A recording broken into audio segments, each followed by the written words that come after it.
For the last year or so, I've been pretty into probiotics. They're in food and they're in supplements, and I think they make me feel better.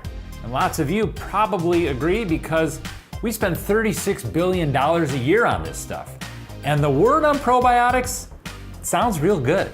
Probiotics are the good or friendly bacteria. Activia helps me feel good inside. To help your digestive system work better and support immune health. That's pretty strong stuff. So I want to verify this. Do probiotics help us maintain our overall health? Let's start real basic. The world is full of living bacteria. Some are bad, but some of the good ones are called probiotics. And when you consume them, they can promote a healthy balance of bacteria in your belly. Dr. Andy Coe at UT Southwestern is showing me how he handles bacteria samples. And inoculate your culture. Culture inoculated. Yes, Microbiology 101 completed. Excellent. In his work, Dr. Coe is exploring the potential of probiotics to eventually treat cancer. And literally you can just kind of touch it. You're scraping it off? Yeah, just scraping it off a little bit. But today, research has shown that probiotics can treat some illnesses like diarrhea, constipation, eczema, and ear infections. But the devil's in the details, right? So if the probiotic doesn't have the right number of bugs, or they don't get in there, or they don't change anything in there, they're not going to have an effect. So we really need to figure out what's the right combination and what are the ones that really work to give you the benefit. Because of a lack of science, he's not wild about how probiotics are sold to us with having long-term health benefits. Some say they may provide help with digestion, immunity support, weight management, and sleep. But on the back of many of these boxes, it says they do not treat, cure, or prevent any disease. So you're skeptical that there's any evidence that these things work on a large scale? The current over-the-counter probiotics. What he's saying is probiotics have promise, but the science just isn't there yet.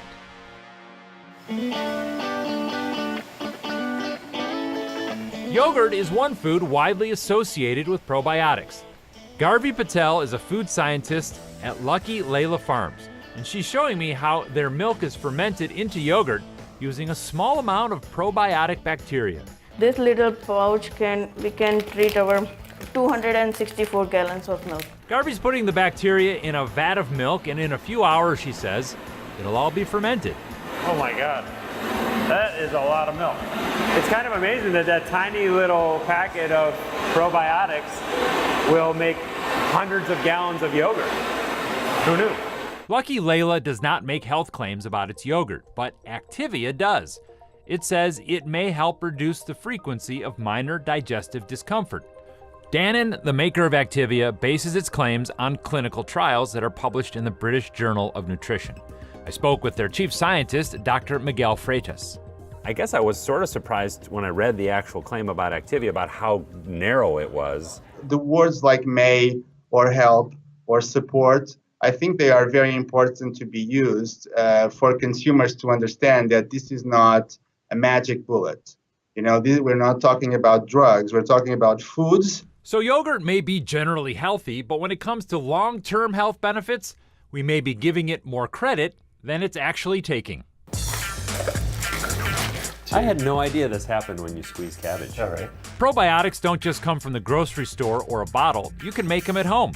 And cookbook author Alex Lewin is teaching me how to ferment cabbage into sauerkraut, which is rich in probiotics. And I prefer getting probiotics this way in general over taking a pill, because I think you're likely to find what you need in here. I eat sauerkraut because I like the taste. Is it having a beneficial impact upon my health? Quite possibly, but I have no evidence of that. Jack Gilbert at the University of Chicago is a leading probiotic researcher. He says we know probiotics can make someone better when they're feeling sick from things like diarrhea, but what we do not have a handle on is whether they can help you maintain health. And there's no evidence that they can. But moving forward, should you continually consume them if you're already healthy? If you like the taste, I guess. Right, if you like the taste and you introduce it into your lifestyle, what the hell? Okay, we've heard all that. So why should I be eating it if we don't know 100% whether it's awesome? Right. Well, you can wait 30 years and then learn that, oh yeah, if I'd been eating sauerkraut for the last 30 years, I would be much healthier than I am now. Like, it almost certainly won't hurt you. So what have we verified? Well, there are some claims backed by science that probiotics can help us treat some illnesses. But can probiotics help us maintain our overall health? The answer to that is no. So far, there's just no proof. If you've got something you want verified, send me an email.